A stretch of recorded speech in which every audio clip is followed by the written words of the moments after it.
think it's really important when you get to a certain level in your career to give back. And I think that what's exciting about the University of the Arts, in my humble opinion, is that they have global leaders around the world. You know, all these great people that have been incredible influences have all come from here, whether it's here or St Martin's or the Royal College of Art. And so to be able to give back a bit to that's really, really nice, but also to see young up and coming talent's been incredible.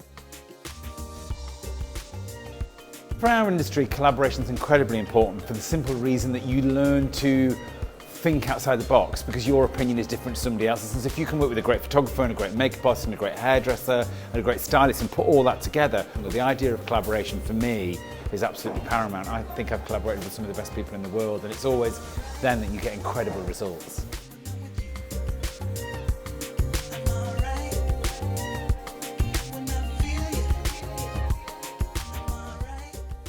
My name's Kira. I'm in third year of hair and makeup for fashion at LCF.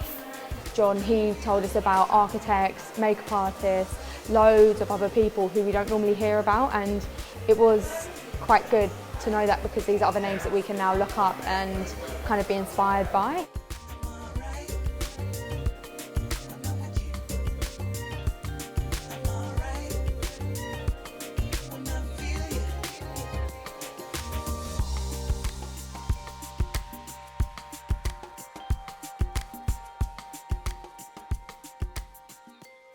My name is Carlin Gristy. I'm on BA Honors Hair and Makeup for Fashion at London College of Fashion.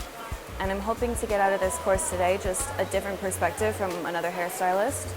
You work with so many different people in this industry, and everybody has their own way of doing things. And I think it's important to understand all those different ways. I think sometimes we fall into this thing where we don't push ourselves. But when you're working with a team who has different ideas, that then makes you push yourself, it makes them push themselves. You can create something that hasn't been done before.